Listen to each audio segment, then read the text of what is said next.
நம்மளுக்கு கேஸ் தட்டுப்பாடு. ஸோ வீட்டில் சிலிண்டர் ஆர்டர் பண்ணி 10 நாள் மேலே ஆகுது, ஆனால் சிலிண்டர் வரல. இண்டக்ஷன் கிடைக்குமான்னு பல இடத்துல ட்ரை பண்ணி பார்த்தோம், இண்டக்ஷனும் கிடைக்கல. சாப்பிட்றதுக்கு வேற வழி இல்லையே அப்படின்னு சொல்லிட்டு அமேசான்ல ஒரு ப்ராடக்ட் பார்த்தேன், நியூட்ரி குக் அப்படின்ட்டு.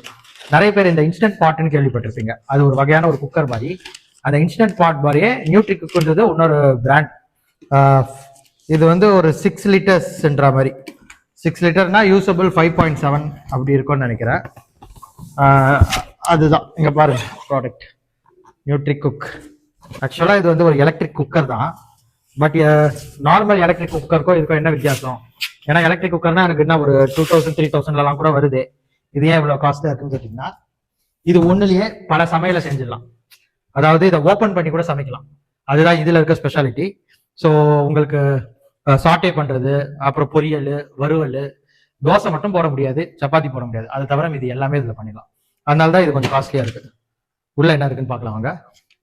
ஒரு குக்கரோட மூடி பக்காவா, உள்ள ஒரு மெஷரிங் கப்பு, அப்புறம் ஒரு ஸ்டாண்ட் மாதிரி ஒன்று கொடுத்துருக்காங்க.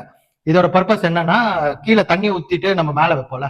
சப்போஸ் கேக்லாம் செய்றீங்க அப்படின்னா கீழே கொஞ்சம் தண்ணி ஊற்றுவோம்ல எப்படியும் குக்கருக்குள்ள, அதுக்காக அது படாம இருக்கிறதுக்கு இது கொடுத்துருக்காங்க. மற்றபடி உள்ள ஒரு பேசின் தான். இது 5.7 லிட்டர் ஏதோ இருக்கும்னு சொன்னாங்க. இதுதான் குக்கர். ஆக்சுவலா இந்த குக்கர் வந்து கீழே இருக்க இந்த இண்டக்ஷன் மாதிரி ஒரு விஷயத்து மேல பிளேஸ் பண்றாங்க. இது ஒரு இண்டக்ஷன் மாதிரி தான், அதே டெக்னாலஜி தான் யூஸ் பண்ணுவாங்க. ஓகே, அன்பாக்சிங் முடிஞ்சிருச்சு. இப்போ இதுல ஏதாச்சும் ஒன்று சமைச்சு பார்ப்போம். ஓகே கைஸ், நியூட்ரி குக்கில் ஃபஸ்ட்டு சமையல். என்ன தக்காளி வெங்காயம் அரிஞ்சு வச்சிருக்கேன்னு பார்த்தீங்கன்னா, கழுத கெட்டா குட்டிச்சவரு அது மாதிரி நமக்கு சண்டே ஆனால் சிக்கன் கிரேவி. ஆப் மெட்டல் பின் கீழே போச்சுன்னா தான் ப்ரெஷர் ரிலீஸ் ஆயிடுச்சுன்னு அர்த்தம். உள்ளே பார்த்தீங்களா கிரேவி நல்லா தளன்னு இருக்குது.